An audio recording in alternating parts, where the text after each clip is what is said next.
ನಮಸ್ಕಾರ ಸ್ನೇಹಿತರೆ. ವರ್ಷಗಟ್ಟಲೆ ದುಡಿದು ನಂದೊಂದು ಸ್ವಂತ ಮನೆ ಕಟ್ಟಬೇಕು ಅನ್ನೋ ದೊಡ್ಡ ಕನಸು ನಿಮ್ದಿರುತ್ತೆ. ನಾನು ಯಾರ ಕೈ ಕೆಳಗೂ ಕೆಲಸ ಮಾಡಲ್ಲ, ನಂದೊಂದು ಸ್ವಂತ ಬಿಸ್ನೆಸ್ ಮಾಡಬೇಕು ಅಂತ ಪ್ಲಾನ್ ಹಾಕಿರ್ತೀರ. ಆವಾಗ ಹಣ ಬೇಕು, ಎಲ್ಲಿಗೆ ಹೋಗೋದು? ಆವಾಗ ನೆನಪಾಗೋದು ನಿಮ್ಮ ಊರಿನ ಬ್ಯಾಂಕ್. ಅದರಲ್ಲಿ ಬ್ಯಾಂಕ್ನವ್ರು ಏನು ಮಾಡ್ತಾರೆ, ಸರ್ ನಿಮ್ಮ ಹತ್ರ ಇನ್ಕಮ್ ಪ್ರೂಫ್ ಇಲ್ವಾ, ನಿಮ್ಮದು ಯಾವುದೇ ಕ್ರೆಡಿಟ್ ಹಿಸ್ಟ್ರಿನೇ ಇಲ್ವಲ್ಲ, ಅಯ್ಯೋ ನಿಮ್ಮ ಸಿಬಿಲ್ ಸ್ಕೋರ್ ಟೇಕ್ ಆಫೇ ಆಗಿಲ್ಲ, ಕೆಳಗೆ ಫುಲ್ ಬಿದ್ದುಬಿಟ್ಟಿದೆ, ಇಲ್ಲವೇ ಇಲ್ಲ ನಿಮಗೆ ಸ್ಕೋರು ಅಂತ ಹೇಳಿ ಅಪ್ಲಿಕೇಶನ್ನ ರಿಜೆಕ್ಟ್ ಮಾಡಿದಾಗ ಹೇಗನ್ಸುತ್ತೆ? ಸರಿ, ಬ್ಯಾಂಕ್ ದುಡ್ಡು ಕೊಡಲ್ಲ ಅಂತ ಹೊರಗಡೆ ಸಾಲ ಕೇಳೋಣ ಅಂತ ಹೋದರೆ ಅಲ್ಲಿ 40-50% ಮೀಟರ್ ಬಡ್ಡಿ. ಬ್ಯಾಂಕಿಂದ ಹೊರಗಡೆ ಹಾಗೆ ಅಲ್ವಾ, ಆಕಾಶವೇ ತಲೆ ಮೇಲೆ ಬಿದ್ದಾಗುತ್ತೆ. ಏನೋ ಕಡೆ ನಮ್ಮ ಕ್ರೆಡಿಟ್ ಹಿಸ್ಟ್ರಿ ಚೆನ್ನಾಗಿ ಬೆಳೆಸ್ಕೊಳ್ಬೇಕು ಅಂತ ಕ್ರೆಡಿಟ್ ಕಾರ್ಡ್ ತಗೊಳ್ಳೋಣ ಅಂತ ಹೋದರೆ ಅಲ್ಲೂ ಕೂಡ ಸ್ಯಾಲ್ರಿ ಸ್ಲಿಪ್, ITR ಫೈಲ್ ಮಾಡಿದ್ದೀರಾ, ನಿಮ್ಮ ಕ್ರೆಡಿಟ್ ಹಿಸ್ಟ್ರಿ ಚೆನ್ನಾಗಿಲ್ಲ ಅಂತ ಕ್ರೆಡಿಟ್ ಕಾರ್ಡ್ ಕೂಡ ಕೊಡೋದಿಲ್ಲ. ಆದರೆ ಸ್ನೇಹಿತರೆ, ಇದು ಅರ್ಧ ಸತ್ಯ ಮಾತ್ರ. ನಾವು ಜಾಣರಾದರೆ ಫಿನಾನ್ಷಿಯಲ್ ಪ್ರಪಂಚದ ಈ ಎಲ್ಲ ರೂಲ್ಸನ್ನು ಉಲ್ಟಾ ಮಾಡ್ಬೋದು. ಅದು ಹೇಗೆ? ನಿಮ್ಮ ಒಂದೇ ದುಡ್ಡನ್ನು 2 ಕಡೆ ಹೇಗೆ ಕೆಲಸ ಮಾಡಿಸ್ಬೋದು? ಬನ್ನಿ ಇವತ್ತಿನ ಈ ವಿಡಿಯೋದಲ್ಲಿ ಇದ್ರ ಬಗ್ಗೆ ಕಂಪ್ಲೀಟ್ ಆಗಿ ಮಾಹಿತಿ ಕೊಡ್ತೀವಿ. ಮಿಸ್ ಮಾಡದೆ ಕಡೆ ತನಕ ನೋಡಿ. ಸ್ನೇಹಿತರೆ, ಭಾರತದಲ್ಲಿ ಒಬ್ಬ ವ್ಯಕ್ತಿಗೆ ಮರ್ಯಾದೆ ಸಿಗೋದು ಅವ್ರ ಹತ್ರ ಇರೋ ದುಡ್ಡಿಂದ ಮಾತ್ರ ಅಲ್ಲ, ಆ ದುಡ್ಡನ್ನು ಅವರು ಹೇಗೆ ಮ್ಯಾನೇಜ್ ಮಾಡ್ತಾರೆ ಅನ್ನೋದ್ರ ಮೇಲೂ ಕೂಡ. ಇದನ್ನು ಫಿನಾನ್ಷಿಯಲ್ ಕ್ರೆಡಿಬಿಲಿಟಿ ಅಂತ ಕರೀತಾರೆ. ಆದರೆ ನಮ್ಮ ದೇಶದಲ್ಲಿರೋ ಒಂದು ದೊಡ್ಡ ವಿಪರ್ಯಾಸ ಏನು ಗೊತ್ತಾ? ನೀವು ಇಲ್ಲಿ ತನಕ ಜೀವನದಲ್ಲಿ ಯಾವತ್ತೂ ಸಾಲ ತಗೊಂಡಿಲ್ಲ ಅಂದರೆ ಬ್ಯಾಂಕ್ಗಳ ಪ್ರಕಾರ ನೀವು ಕ್ರೆಡಿಟ್ ಇನ್ವಿಸಿಬಲ್ಸ್, ಅಂದರೆ ಆರ್ಥಿಕ ಪ್ರಪಂಚದಲ್ಲಿ ನೀವು ಕಣ್ಣಿಗೆ ಕಾಣಿಸ್ತಾನೆ ಇಲ್ಲ. ನೀವು ಸ್ಟೂಡೆಂಟ್ ಆಗಿರಬಹುದು, ಈಗಷ್ಟೇ ಕೆಲಸಕ್ಕೆ ಸೇರಿದವರಾಗಿರ್ಬೋದು, ಹಳ್ಳಿಯಲ್ಲಿ ವ್ಯವಸಾಯ ಮಾಡಿ ಅರ್ನ್ ಮಾಡ್ತಿರೋ ರೈತರೇ ಆಗಿರ್ಬೋದು, ಅಥವಾ ಗೃಹಿಣಿ ಆಗಿರ್ಬೋದು. ನೀವು ಎಷ್ಟೇ ಪ್ರಾಮಾಣಿಕರಾಗಿದ್ರು ಕೂಡ, ನಿಮ್ಮ ಹತ್ರ ದುಡ್ಡು ಕಾಸು ಒಂದು ಸ್ವಲ್ಪ ಇದ್ರೂ ಕೂಡ ಬ್ಯಾಂಕ್ನವರು ನಂಬಲ್ಲ. ಯಾಕಂದರೆ ನಿಮ್ಮ ಹಿಸ್ಟ್ರಿ ಚೆಕ್ ಮಾಡೋಕೆ ಅವ್ರ ಹತ್ರ ರೆಕಾರ್ಡ್ಸ್ ಇರೋದಿಲ್ಲ. ವರ್ಲ್ಡ್ ಬ್ಯಾಂಕ್ ಡೇಟಾ ಪ್ರಕಾರ ಭಾರತದಲ್ಲಿ ಇಂದಿಗೂ 40-50 ಕೋಟಿ ಜನಕ್ಕೆ ಯಾವುದೇ ಫಾರ್ಮಲ್ ಕ್ರೆಡಿಟ್ ಹಿಸ್ಟ್ರಿ ಇಲ್ಲ. ಆದರೆ ಇದೇ ನಾರ್ಮಲ್ ಕ್ರೆಡಿಟ್ ಹಿಸ್ಟ್ರಿಯನ್ನು ಬೆಳೆಸೋಣ ಅಂದರೆ ಕ್ರೆಡಿಟ್ ಕಾರ್ಡ್ ಬೇಕೇ ಬೇಕು ಅಟ್ಲೀಸ್ಟ್. ಅದನ್ನು ಬ್ಯಾಂಕ್ ಬಳಿ ಕೆಡೋಕೆ ಹೋದಾಗ ಅದಕ್ಕೂ ಬ್ಯಾಂಕ್ನವರು ಸಿಬಿಲ್ ಸ್ಕೋರ್ ಇಲ್ಲ ಅಂತೇಳಿ ಕ್ರೆಡಿಟ್ ಕಾರ್ಡ್ ಕೂಡ ಕೊಡೋದಿಲ್ಲ. ಸ್ವಾಮಿ ಅದೇ ಇಲ್ಲ, ಅದನ್ನು ಇಂಪ್ರೂವ್ ಮಾಡ್ಕೊಳ್ಳೋಣ ಅಂತಲೇ ಕ್ರೆಡಿಟ್ ಕಾರ್ಡ್ಗೆ ಅಪ್ಲೈ ಮಾಡಿದ್ದೀನಿ, ಕ್ರೆಡಿಟ್ ಕಾರ್ಡ್ ಕೊಡಿ ಅಂತ ಕೇಳಿದ್ರೆ ಸ್ಯಾಲ್ರಿ ಸ್ಲಿಪ್ ಕೊಡಿ, ITR ಫೈಲ್ ಮಾಡಿದ್ದೀರಾ, ಅದು ಇದು ಪ್ರೂಫ್ ಕೇಳ್ತಾರೆ. ಇದೇ ಇವತ್ತು ದೊಡ್ಡ ಸಮಸ್ಯೆ ಕೋಟ್ಯಂತರ ಜನಕ್ಕೆ. ಆದರೆ ಕೇಳಿ ಸ್ನೇಹಿತರೆ, RBI ಮತ್ತು ಸರ್ಕಾರ ಕ್ಲಿಯರ್ ಆಗಿ ಹೇಳಿದ್ದಾರೆ, ಮೊದಲ ಬಾರಿ ಸಾಲ ಮಾಡೋರಿಗೆ, ಯುವ ಜನತೆಗೆ ಸಾಲ ಕೊಡೋಕೆ ಕ್ರೆಡಿಟ್ ಹಿಸ್ಟ್ರಿ ಮ್ಯಾಂಡೇಟ್ರಿ ಅಲ್ಲ ಅಂತ. ಆದರೂ ಬ್ಯಾಂಕ್ಗಳು, ಲೆಂಡರ್ಸ್, ಯಾವುದೇ ಫಿನಾನ್ಷಿಯಲ್ ಕಂಪನಿ ಅವ್ರ ಸೇಫ್ಟಿಗೆ ಇಂಪಾರ್ಟೆನ್ಸ್ ಕೊಡ್ತಾರೆ. ಸೊ ನಾವೇನು ಹೇಳಿದ್ರು ಕೂಡ ಅವ್ರು ಕೇಳಲ್ಲ. ಬಡ್ಡಿ ದಂಧೆ ಇಲ್ಲಿ ಶುರುವಾಗೋದು ಅಸಲಿ ಸಮಸ್ಯೆ. ಈಗ ಬ್ಯಾಂಕ್ಗಳು ರಿಜೆಕ್ಟ್ ಮಾಡಿದ್ರೆ ಮುಂದಿರೋ ಆಪ್ಷನ್ಸ್ ಏನು? ಎಮರ್ಜೆನ್ಸಿಗೆ ಅಂತೂ ದುಡ್ಡು ಬೇಕೇ ಬೇಕು. ಆಗ ಅನಿವಾರ್ಯವಾಗಿ ಜನ ಮೀಟರ್ ಬಡ್ಡಿ ಕಟ್ಟಿ ದಂಧೆಕೋರರ ಮೊರೆ ಹೋಗ್ತಾರೆ, ಇಲ್ಲವೇ ಮೊಬೈಲ್ನಲ್ಲಿ ಬರೋ ಫೇಕ್ ಲೋನ್ ಆ್ಯಪ್ಗಳನ್ನು ಡೌನ್ಲೋಡ್ ಮಾಡ್ತಾರೆ. ಫಾರ್ಮಲ್ ಬ್ಯಾಂಕಿಂಗ್ ಸಿಸ್ಟಮ್ನಲ್ಲಿ ಒಂದು ಪರ್ಸನಲ್ ಲೋನ್ಗೆ 10-15% ಬಡ್ಡಿ ಇದ್ರೆ, ಈ ಅನ್ಆರ್ಗನೈಸ್ಡ್ ಸೆಕ್ಟರ್ಗಳಲ್ಲಿ ವರ್ಷಕ್ಕೆ 30-60% ವರೆಗೂ ಬಡ್ಡಿ ಕೀಳ್ತಾರೆ. 5,000 ರೂಪಾಯಿ ಸಾಲ ತಗೊಂಡ್ರೆ 15,000 ರೂಪಾಯಿ ಕಟ್ಟೋ ಪರಿಸ್ಥಿತಿ ಬರುತ್ತೆ. ಇದೊಂಥರ ಡೆಟ್ ಟ್ರ್ಯಾಪ್. ಇವ್ರ ಹತ್ರ ಒಂದ್ಸಲ ಸಿಕ್ಕಾಕೊಂಡ್ರೆ ಮತ್ತೆ ಜೀವನದಲ್ಲಿ ಎದ್ದು ಬರೋಕ್ಕೆ ಆಗದೇ ಇಲ್ಲ. ಹಾಗಿದ್ರೆ ಇದಕ್ಕೆ ಪರಿಹಾರ ಇಲ್ವಾ? ನನ್ನ ಹತ್ರ ಯಾವುದೇ ಇನ್ಕಮ್ ಪ್ರೂಫ್ ಇಲ್ಲ, ನಾನು ಯಾವತ್ತೂ ITR ಕೂಡ ಫೈಲ್ ಮಾಡಿಲ್ಲ, ನನ್ನ ಸಿಬಿಲ್ ಸ್ಕೋರ್ 0 ಇದೆ, ಆದರೂ ನಾನು ಬ್ಯಾಂಕಿಂಗ್ ಸಿಸ್ಟಮ್ ಒಳಗಡೆ ಎಂಟ್ರಿ ಕೊಡಬೇಕು, ನನ್ನ ಸಿಬಿಲ್ ಸ್ಕೋರನ್ನು ಬಿಲ್ಡ್ ಮಾಡಬೇಕು. ಅದಕ್ಕೆ ಒಂದು ಲೀಗಲ್ ಆ್ಯಂಡ್ ಪವರ್ಫುಲ್ ದಾರಿ ಇದೆಯಾ ಅಂತ ಕೇಳಿದ್ರೆ ಆ ಆಪ್ಷನ್ ಇವತ್ತು ಲಭ್ಯ ಇದೆ. ಅದೇ FDCC, fixed deposit backed credit card. ಸಾಮಾನ್ಯವಾಗಿ ಬ್ಯಾಂಕ್ಗಳು ನಿಮಗೆ ಕ್ರೆಡಿಟ್ ಕಾರ್ಡ್ ಕೊಡಬೇಕು ಅಂದರೆ ನಿಮ್ಮ ಸಂಬಳದ ಸ್ಲಿಪ್ ಕೇಳ್ತಾರೆ. ಆದರೆ ಈ FDCCಗಳಲ್ಲಿ ಯಾವುದೇ ಸ್ಯಾಲ್ರಿ ಸ್ಲಿಪ್, ITR ಅಥವಾ ಸಿಬಿಲ್ ಸ್ಕೋರ್ ಬೇಕಾಗಿಲ್ಲ. ಈಗ ಮಾರ್ಕೆಟ್ನಲ್ಲಿ ಹೊಸ ಸೆನ್ಸೇಷನ್ ಕ್ರಿಯೇಟ್ ಮಾಡ್ತಿರೋದು ಸ್ಟೇಬಲ್ ಮನಿ ಆ್ಯಪ್ ಮೂಲಕ ಸಿಗ್ತಾ ಇರೋ FD ಕ್ರೆಡಿಟ್ ಕಾರ್ಡ್. ಇದರ ಬೆನಿಫಿಟ್ ಏನು ಗೊತ್ತಾ ಸ್ನೇಹಿತರೆ? ಇಲ್ಲಿ ನಿಮ್ಮ ಒಂದೇ ದುಡ್ಡು ಏಕಕಾಲದಲ್ಲಿ 2 ಕಡೆ ಕೆಲಸ ಮಾಡುತ್ತೆ. ಗಮನ ಕೊಟ್ಟು ಕೇಳಿ. ನೀವು ಸ್ಟೇಬಲ್ ಮನಿ ಆ್ಯಪ್ ಡೌನ್ಲೋಡ್ ಮಾಡಿಕೊಂಡು ಸೂರ್ಯೋದಯ ಸ್ಮಾಲ್ ಫಿನಾನ್ಸ್ ಬ್ಯಾಂಕ್ನಲ್ಲಿ ನೀವು ಬಡ್ಡಿಗೆ ದುಡ್ಡು ಇಡ್ತೀರಾ. ಮಾಮೂಲಿ ದೇಶದ ಯಾವುದೇ ಬ್ಯಾಂಕಲ್ಲಿ ಬಡ್ಡಿಗೆ ನೀವು FD ಇಡ್ತೀರಲ್ಲ, ಹಾಗೆ ಇಲ್ಲೊಂದು ಫಿಕ್ಸೆಡ್ ಡೆಪಾಸಿಟನ್ನು ಓಪನ್ ಮಾಡ್ತೀರಾ.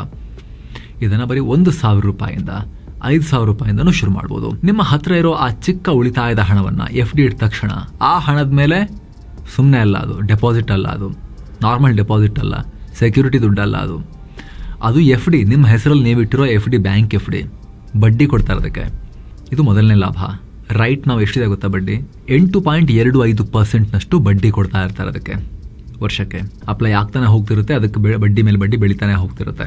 ಸೇಮ್ ಟೈಮ್ ಅದೇ ಎಫ್ ಡಿಯ ಆಧಾರದ ಮೇಲೆ ನೀವು ಎಷ್ಟು ಎಫ್ ಡಿ ಇಟ್ಟಿದ್ದೀರೋ ಅಷ್ಟೇ ಅಮೌಂಟ್ನ, ಅಂದರೆ ಆಲ್ಮೋಸ್ಟ್ 90 to 100% ಲಿಮಿಟ್ ಇರೋ ಕ್ರೆಡಿಟ್ ಕಾರ್ಡನ್ನು ನಿಮಗೆ ಫ್ರೀಯಾಗಿ ಇನ್ಸ್ಟೆಂಟಾಗಿ ಕೊಡ್ತಾರೆ. ಎಕ್ಸಾಂಪಲ್ ಕೊಟ್ಟು ಹೇಳಬೇಕು ಅಂದರೆ, ನೀವು 50,000 ರೂಪಾಯಿದು ಎಫ್ ಡಿ ಇಟ್ರಿ ಅಂತ ಇಟ್ಕೊಳ್ಳೋಣ. ಆಗ ಆ 50,000ಕ್ಕೆ ಅದು ಎಫ್ ಡಿ ಅಲ್ವಾ, ಎಫ್ ಡಿದು ಬಡ್ಡಿ ಬರ್ತಾ ಇರುತ್ತೆ, ಅದು ಗ್ರೋ ಆಗ್ತಾ ಹೋಗ್ತಿರುತ್ತೆ, ಬೆಳೀತಾ ಹೋಗ್ತಿರುತ್ತೆ. ಆದರೆ ಮರುಕ್ಷಣವೇ ನಿಮಗೆ 45,000 to 50,000 ರೂಪಾಯಿ ತನಕ ಕ್ರೆಡಿಟ್ ಲಿಮಿಟ್ ಇರೋ ಕ್ರೆಡಿಟ್ ಕಾರ್ಡ್ ಇನ್ಸ್ಟೆಂಟಾಗಿ ಸಿಕ್ಬಿಡುತ್ತೆ. ಅಂದರೆ ದುಡ್ಡು ಬ್ಯಾಂಕ್ನಲ್ಲಿ ಸೇಫ್ ಆಗಿರುತ್ತೆ, ಅದಕ್ಕೆ ಬಡ್ಡಿ ಬರ್ತಾ ಇರುತ್ತೆ. ಸೇಮ್ ಟೈಮ್ ನಿಮಗೆ ಕ್ರೆಡಿಟ್ ಕಾರ್ಡ್ ಕೂಡ ಬರುತ್ತೆ. ಆ ಕ್ರೆಡಿಟ್ ಕಾರ್ಡ್ನಲ್ಲಿ ಅಷ್ಟೇ ದುಡ್ಡನ್ನು ನೀವು ಡೈಲಿ ಬಳಸಬಹುದು. ನಿಮ್ಮ ದುಡ್ಡಿಟ್ಟು ಬಡ್ಡಿನೂ ತಗೊಳ್ಳೋದಲ್ಲದೆ ಅದೇ ದುಡ್ಡನ್ನು ನೀವು ಇನ್ನೊಂದು ಕಡೆ ಬಳಸಿ ನಿಮ್ಮ ದೈನಂದಿನ ಖರ್ಚುಗಳಿಗೆ ಯೂಸ್ ಮಾಡಿ ತಿಂಗಳು ಬಿಲ್ ಕಟ್ಕೊಂಡು ಹೋದರೆ ಆಯಿತು. ಇವರ ಪ್ರಾಡಕ್ಟ್ ಚೆನ್ನಾಗಿದೆ ಅಂತ ನಿಮಗೆ ಅನಿಸಿದ್ರೆ ವಿಡಿಯೋ ಕೆಳಗಡೆ ಡಿಸ್ಕ್ರಿಪ್ಷನ್ ಮತ್ತು ಪಿನ್ ಮಾಡಿರೋ ಕಾಮೆಂಟ್ನಲ್ಲಿ ಲಿಂಕ್ ಇದೆ. ಆಸಕ್ತರು ಮಿಸ್ ಇಲ್ಲೇ ಚೆಕ್ ಮಾಡಿ. ಫ್ರೀಯಾಗಿ ಸ್ಟೇಬಲ್ ಮನಿ ಆ್ಯಪನ್ನು ಡೌನ್ಲೋಡ್ ಮಾಡಿ ಕೆಲವೇ ಕ್ಲಿಕ್ಸಲ್ಲಿ ಅಪ್ಲೈ ಮಾಡ್ಬೋದು. ಇನ್ಸ್ಟೆಂಟ್ ಆಗಿ ನಿಮಗೆ ಕ್ರೆಡಿಟ್ ಕಾರ್ಡ್ ಅಲ್ಲೇ ಸಿಕ್ಬಿಡುತ್ತೆ. ಯಾವುದೇ ಜಾಯ್ನಿಂಗ್ ಫೀಸ್ ಇಲ್ಲ, ಆ್ಯನ್ಯುವಲ್ ಫೀಸ್ ಇಲ್ಲ, ಮೇಂಟೆನೆನ್ಸ್ ಫೀಸ್ ಇಲ್ಲ, ರಿನ್ಯೂವಲ್ ಫೀಸ್ ಇಲ್ಲ. Life time free credit card. Instant, ಯಾವುದೇ ಪ್ರೊಸೆಸಿಂಗ್ ಟೈಮ್ ಇಲ್ಲ, ಆವಾಗಲೇ ನಿಮಗೆ ಸಿಕ್ಬಿಡುತ್ತೆ. ಇದು ಡಿಜಿಟಲ್ ರೂಪದ ಕಾರ್ಡ್. ಫಿಸಿಕಲ್ ಕಾರ್ಡ್ ಅದು ನಿಮ್ಮ ಅಡ್ರೆಸ್ಗೆ ಆಮೇಲೆ ಕೊರಿಯರ್ ಮಾಡ್ತಾರೆ ಅವರು. ಹಾಗಿದ್ರೆ ಈ ಕಾರ್ಡ್ನಿಂದ ಏನೆಲ್ಲ ಲಾಭ ಇದೆ ಅದನ್ನು ಕೂಡ ನೋಡ್ತಾ ಹೋಗೋಣ. ಈ ಡೀಟೇಲ್ ಕೂಡ ತುಂಬ ಮುಖ್ಯ, ಗಮನ ಕೊಟ್ಟು ಕೇಳಿ. ಈ ಕಾರ್ಡ್ ಬಳಸಿ ನಿಮ್ಮ 0 ಸಿಬಿಲ್ ಸ್ಕೋರನ್ನು 750, 800 ಕೂಡ ಮಾಡ್ಕೊಂಡು ಹೋಗ್ಬೋದು. ಈ ಸಿಬಿಲ್ನ ನಿಯಮಗಳು ಹೇಗೆ ಅನ್ವಯ ಆಗುತ್ತೆ ಅನ್ನೋದನ್ನ ನಾವು ತಿಳ್ಕೊಂಡಿರಬೇಕು. ನೀವು ಕಾರ್ಡ್ ತಗೊಂಡ ತಕ್ಷಣ ಸಾಲ ಮಾಡಬೇಕು ಅಂತೇನಿಲ್ಲ. ನಿಮ್ಮ ದಿನನಿತ್ಯದ ಮಾಡಲೇಬೇಕಾದ ಖರ್ಚುಗಳನ್ನು ಆ ಕಾರ್ಡ್ ಮೂಲಕ ಮಾಡಿ. ಸ್ಟೇಬಲ್ ಮನಿ ಸೂರ್ಯೋದಯ ಕಾರ್ಡ್ ರೂಪೇ ನೆಟ್ವರ್ಕ್ ಕಾರ್ಡ್ ಇದು. ಇದರ ಅರ್ಥ ನೀವು ಇದನ್ನ ನಿಮ್ಮ ಯಾವುದೇ UPI app, PhonePe, Google pay ಅಥವಾ ಯಾವುದೇ UPI ಆ್ಯಪ್ಗೆ ಲಿಂಕ್ ಮಾಡಿಕೊಂಡು ನಿಮ್ಮ ಸ್ಕ್ಯಾನ್ ಆ್ಯಂಡ್ ಪೇಗೂ ಕೂಡ ಕಾರ್ಡನ್ನು, UPI ಪೇಮೆಂಟ್ಗೂ ಕೂಡ ಕಾರ್ಡಲ್ಲಿರೋ ಬ್ಯಾಲೆನ್ಸ್ನ ಕ್ರೆಡಿಟ್ ಲಿಮಿಟನ್ನು ಯೂಸ್ ಮಾಡಿಕೊಂಡು ಪೇ ಮಾಡ್ಬೋದು. ನಿಮ್ಮ ಅಕೌಂಟಿಂದ ದುಡ್ಡು ಕಟ್ಟಾಗಲ್ಲ ಸ್ಕ್ಯಾನ್ ಮಾಡಿ ಪೇ ಮಾಡಿದಾಗ, ಕ್ರೆಡಿಟ್ ಕಾರ್ಡಿಂದ ಕಟ್ಟಾಗುತ್ತೆ. ಆಮೇಲೆ ನೀವು ಮಂತ್ಲಿ ಬಿಲ್ ಕಟ್ಕೊಂಡ್ರೆ ಆಯಿತು ಕ್ರೆಡಿಟ್ ಕಾರ್ಡ್ದು. ಸೊ ಸಿಬಿಲ್ ಏಜೆನ್ಸಿಗಳು ನಿಮ್ಮ ಕ್ರೆಡಿಟ್ ಸ್ಕೋರ್ ಕ್ಯಾಲ್ಕುಲೇಟ್ ಮಾಡುವಾಗ 35% ವೇಟೇಜ್ ಪೇಮೆಂಟ್ ಹಿಸ್ಟ್ರಿಗೇನೆ ಕೊಡ್ತವೆ. ನೀವು ತಿಂಗಳ ಪೂರ್ತಿ ಕಾರ್ಡ್ ಬಳಸಿ ತಿಂಗಳ ಕಡೆಗೆ ಬರೋ ಬಿಲ್ಲನ್ನು ಡ್ಯೂ ಡೇಟ್ಗಿಂತ ಮುಂಚೆನೆ ಕರೆಕ್ಟಾಗಿ ಕಟ್ಟಿಬಿಡಿ. ಈ ರೀತಿ ನಿರಂತರವಾಗಿ 6 ತಿಂಗಳು ಮಾಡಿದ್ರೆ ಸಿಬಿಲ್ ಏಜೆನ್ಸಿಯ ಆಲ್ಗೋರಿದಮ್ಗೆ ಒಂದು ಪಾಸಿಟಿವ್ ಸಿಗ್ನಲ್ ಹೋಗುತ್ತೆ. ಈ ವ್ಯಕ್ತಿ ಫಿನಾನ್ಷಿಯಲಿ ತುಂಬ ಡಿಸಿಪ್ಲಿನ್ಡ್ ಆಗಿದ್ದಾರೆ ಅಂತ ಡೇಟಾ ರಿಜಿಸ್ಟರ್ ಆಗುತ್ತೆ. ವೇಗವಾಗಿ 750 ಆ್ಯಂಡ್ ಅಬವ್ ಹೋಗ್ಬಿಡುತ್ತೆ ಕ್ರೆಡಿಟ್ ಸ್ಕೋರ್. ಒಮ್ಮೆ ನಿಮ್ಮ ಸಿಬಿಲ್ ಸ್ಕೋರ್ ಸ್ಟ್ರಾಂಗ್ ಆದರೆ ನಾಳೆ ನೀವು ನಿಮ್ಮ ಮನೆ ಕಟ್ಟೋಕ್ಕೆ ಹೋಮ್ ಲೋನ್ ಕೇಳಿದಾಗ ಅಥವಾ ಬಿಸ್ನೆಸ್ ಲೋನ್ ಕೇಳಿದಾಗ ಲೋನ್ ಸಿಗೋ ಚಾನ್ಸಸ್ ಜಾಸ್ತಿ ಆಗುತ್ತೆ. ಕಮ್ಮಿ ಬಡ್ಡಿಗೂ ಕೂಡ ಲೋನ್ ಕೊಡೋ ಚಾನ್ಸಸ್ ಜಾಸ್ತಿ ಆಗುತ್ತೆ. ಕ್ರೆಡಿಟ್ ಸ್ಕೋರ್ ಕಮ್ಮಿ ಇರೋರಿಗೆ ಇಂಟ್ರೆಸ್ಟ್ ಜಾಸ್ತಿ ಹಾಕಿ ಬರೆ ಹಾಕ್ತಾರೆ ಬ್ಯಾಂಕ್ನವರು. ಜೊತೆಗೆ ಇನ್ನು ಯಾವುದೆಲ್ಲ ಬೆನಿಫಿಟ್ ಸಿಗುತ್ತೆ ಈ ಪರ್ಟಿಕ್ಯುಲರ್ ಕಾರ್ಡ್ನಲ್ಲಿ? ಮೊದಲನೇದಾಗಿ ನೀವು ಮಾಡೋ ಪ್ರತಿಯೊಂದು ಖರ್ಚಿನ ಮೇಲೂ ಕೂಡ 0.5%, 0.5% ರಿಯಲ್ ಕ್ಯಾಶ್ ಬ್ಯಾಕ್ ಸಿಗುತ್ತೆ. ಅಂದರೆ ಹಣ ಖರ್ಚು ಮಾಡಿದ್ರೂ ಹಣ ವಾಪಸ್ ಬರುತ್ತೆ. ರಿಯಲ್ ಕ್ಯಾಶ್ ಬ್ಯಾಕ್, ಪಾಯಿಂಟ್ಸ್ ಎಲ್ಲ ಡೈಮಂಡು ಕಾಯಿನು ಅಲ್ಲ, ರಿಯಲ್ ಕ್ಯಾಶ್ ಬ್ಯಾಕ್. ದುಡ್ಡು ನಿಮ್ಮ ಅಕೌಂಟಿಗೆ 0.5% ಎವ್ರಿ ಟ್ರಾನ್ಸಾಕ್ಷನಲ್ಲಿ ವಾಪಸ್ ಬರುತ್ತೆ. ಎರಡನೇದಾಗಿ ಮಿಂಟ್ರಾ, ಅಪೋಲೋ ಫಾರ್ಮಸಿ, ಝೂಮ್ ಕಾರ್, ರ್ಯಾಪಿಡೋ, ಛಾಯೋಸ್ ಹೀಗೆ 100ಕ್ಕೂ ಅಧಿಕ ಬ್ರ್ಯಾಂಡ್ಗಳಲ್ಲಿ ಸ್ಪೆಷಲ್ ಡಿಸ್ಕೌಂಟ್ ಸಿಗುತ್ತೆ. ಮೂರನೇದಾಗಿ ಮತ್ತು ಎಲ್ಲಕ್ಕಿಂತ ದೊಡ್ಡ ವಿಚಾರ, ಈ ಕಾರ್ಡ್ನಲ್ಲಿ ವರ್ಷಕ್ಕೆ 8 ಬಾರಿ domestic airport lounge access completely free. ಏರ್ಪೋರ್ಟ್ಗೆ ಹೋದಾಗ ಲೇಟ್ ಆಯಿತು ಅಂತ ಅಲ್ಲಿ ಇಲ್ಲಿ ಬಿದ್ದು ಒದ್ದಾಡೋ ಅವಶ್ಯಕತೆ ಇಲ್ಲ. ಏರ್ಪೋರ್ಟ್ ಲೌಂಜ್ನಲ್ಲಿ ಊಟ, ಕಾಫಿ, ತಿಂಡಿ, ಜ್ಯೂಸ್ ಎಲ್ಲವೂ ಕೂಡ ಕಂಪ್ಲೀಟ್ ಫ್ರೀ. ಏನಿಲ್ಲ ಅಂದರೂ 1,000-2,000 ರೂಪಾಯಿ ಆಗುತ್ತಲ್ಲ ಏರ್ಪೋರ್ಟಲ್ಲಿ ಹೊರಗಡೆ ಏನೇ ತಿನ್ನಬೇಕಂದ್ರೂ ಕೂಡ.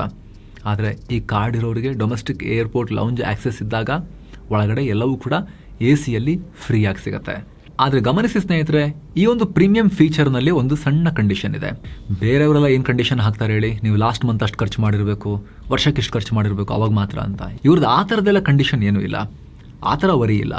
ಆದರೆ ಇಲ್ಲಿರೋ ಕಂಡೀಷನ್ ಏನು ಅಂದರೆ, ಏರ್ಪೋರ್ಟ್ ಲೌಂಜ್ ಆಕ್ಸೆಸ್ ಬೆನಿಫಿಟ್ ಸಿಗೋದು ಫಿಸಿಕಲ್ ಕಾರ್ಡ್ ಇದ್ದವ್ರಿಗೆ ಮಾತ್ರ. ನಿಮಗೆ ಹೇಳಿದ್ವಿ ಇನ್ಸ್ಟೆಂಟಾಗಿ ವರ್ಚುವಲ್ ಕಾರ್ಡ್ ಸಿಗುತ್ತೆ. ಆವಾಗಲೇ ಅದನ್ನು ನೀವು ಆನ್ಲೈನ್ ಪೇಮೆಂಟ್ಸಿಗೆ, ನಿಮ್ಮ ರೂಪೇ ಲಿಂಕ್ ಮಾಡ್ಕೊಂಡು ಯೂಸ್ ಮಾಡೋದಕ್ಕೆ, ಫೋನ್ಪೇಗೆಲ್ಲ ಯೂಸ್ ಮಾಡ್ಕೋಬೋದು. ಸ್ವೈಪ್ ಮಾಡೋಕ್ಕೆ ಫಿಸಿಕಲ್ಲಾಗಿ ನಿಮಗೆ ಫಿಸಿಕಲ್ ಕಾರ್ಡ್ ಬೇಕಾಗುತ್ತಲ್ವ, ಅದು ನಿಮಗೆ ಸಿಗೋದು ಮಿನಿಮಮ್ 40,000 ಅಥವಾ ಅದಕ್ಕಿಂತ ಹೆಚ್ಚಿನ FD ಟು ಕ್ರೆಡಿಟ್ ಕಾರ್ಡ್ ತೊಗೊಂಡವರಿಗೆ ಅದು ಸಿಗುತ್ತೆ. ಅದನ್ನು ಮೈಂಡಲ್ಲಿ ಇಟ್ಕೊಂಡಿರಿ ನೀವು. ಜೊತೆಗೆ ನೀವು ಗಮನಿಸಬೇಕಾಗಿರೋ ಇನ್ನೊಂದು ಸಂಗತಿ ಏನು ಅಂದರೆ, ಈ ಹಣವನ್ನು ಹೂಡಿಕೆ ಮಾಡ್ತಿರೋದು ಒಂದು ಬ್ಯಾಂಕ್ನಲ್ಲಿ. ನೀವು ಸ್ಟೇಬಲ್ ಮನಿಯಲ್ಲಿ ಟೆಕ್ನಾಲಜಿ ಪ್ಲಾಟ್ಫಾರ್ಮ್, ಟೆಕ್ನಾಲಜಿ ಪಾರ್ಟ್ನರ್ ಅವರೊಂದಿಗೆ ನಿಮ್ಮ ಹಣ ನೇರವಾಗಿ ಜಮೆಯಾಗೋದು ಸೂರ್ಯೋದಯ ಸ್ಮಾಲ್ ಫಿನಾನ್ಸ್ ಬ್ಯಾಂಕ್ನಲ್ಲಿ, ನಿಮ್ಮದೇ ಅಕೌಂಟ್ನಲ್ಲಿ. ಇದು ರಿಸರ್ವ್ ಬ್ಯಾಂಕ್ ಆಫ್ ಇಂಡಿಯಾದಿಂದ ಲೈಸೆನ್ಸ್ ಪಡ್ಕೊಂಡಿರೋ ಒಂದು ಶೆಡ್ಯೂಲ್ಡ್ ಕಮರ್ಷಿಯಲ್ ಬ್ಯಾಂಕ್. ಇದಕ್ಕಿಂತಲೂ ಹೆಚ್ಚಾಗಿ ನಿಮ್ಮ ಸುರಕ್ಷತೆಗೆ ಅತಿ ದೊಡ್ಡ ಗ್ಯಾರಂಟಿ ಯಾರು ಅಂದರೆ ಭಾರತ ಸರ್ಕಾರ, RBIನ ಅಂಗಸಂಸ್ಥೆಯಾದ DICGC, deposit insurance and credit guarantee corporation. ಇದರ ಅಡಿಯಲ್ಲಿ ದೇಶದ ಯಾವುದೇ ಬ್ಯಾಂಕ್ ಮತ್ತು ಸ್ಮಾಲ್ ಫೈನಾನ್ಸ್ ಬ್ಯಾಂಕ್ನಲ್ಲಿ ನೀವಿಟ್ಟಿರೋ FD ಹಣಕ್ಕೆ 5 ಲಕ್ಷ ರೂಪಾಯಿವರೆಗೂ ಇನ್ಶೂರೆನ್ಸ್ ಸಿಗುತ್ತೆ. ಅಂದರೆ ಮೊದಲ ರೂಪಾಯಿಯಿಂದ 5 ಲಕ್ಷ ರೂಪಾಯಿ ತನಕವೂ ಕೂಡ ನಿಮ್ಮ ದುಡ್ಡು, ಅಸಲು, ಬಡ್ಡಿ ಎಲ್ಲದಕ್ಕೂ ಕೂಡ RBIನ ಸಹೋದರ ಸಂಸ್ಥೆ DICGCನೇ ಪ್ರೊಟೆಕ್ಷನ್ ಕೊಡೋದು, ಅವರೇ ಗ್ಯಾರಂಟಿ.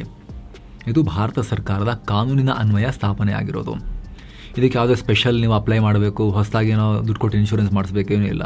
ಬೈ ಡಿಫಾಲ್ಟ್ ಆಟೋಮೆಟಿಕಲ್ ಅಪ್ಲೈ ಆಗುತ್ತೆ ಈ ನಿಯಮ. Worst of the worst case, ಬ್ಯಾಂಕೇ ಮುಳುಗಡೆ ಆದರೂ ಕೂಡ ಅಪ್ ಟು 5 ಲ್ಯಾಕ್ ರುಪೀಸ್ ತನಕ ನಿಮ್ಮ ಅಸಲು ಬಡ್ಡಿಗೆ ಆ ದುಡ್ಡಿಗೆ RBIನ DICGCನೇ ಗ್ಯಾರಂಟಿ, ಅವ್ರು ನಿಮಗೆ ವಾಪಸ್ ಕೊಡಬೇಕು. ಅದು ಕಾನೂನು ಈ ದೇಶದಲ್ಲಿರೋದು.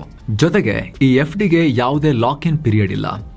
ನಿಮಗೆ ಎಮರ್ಜೆನ್ಸಿ ಬಂತು, ನಿಮ್ಮ ದುಡ್ಡು ನಿಮಗೆ ಬೇಕು ಅಂತ ಅನ್ಸಿದ್ರೆ ಯಾವುದೇ ಕ್ಷಣದಲ್ಲಿ ಜಸ್ಟ್ ಆ್ಯಪ್ ಓಪನ್ ಮಾಡಿ ಟ್ಯಾಪ್ ಮಾಡಿದ್ರೆ ಆಯಿತು, FD ವಿಡ್ರಾ ಮಾಡ್ಬೋದು. ನೀವು ದುಡ್ಡು ನೇರವಾಗಿ ನಿಮ್ಮ ಈಗಿರೋ ಬ್ಯಾಂಕ್ ಅಕೌಂಟ್ಗೆ ಬಂದು ಬೀಳುತ್ತೆ.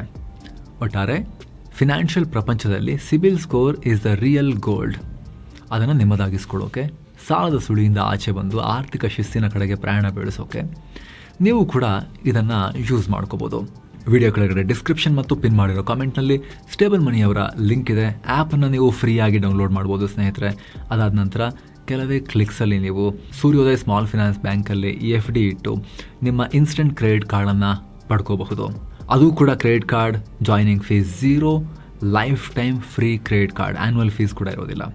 ಆಸಕ್ತರು ಮಿಸ್ ಇಲ್ಲದೆ ಚೆಕ್ ಮಾಡಿ ಸ್ನೇಹಿತರೆ. ಮತ್ತೆ ಭೇಟಿ ಆಗ್ತಿರೋಣ. ನಮಸ್ಕಾರ.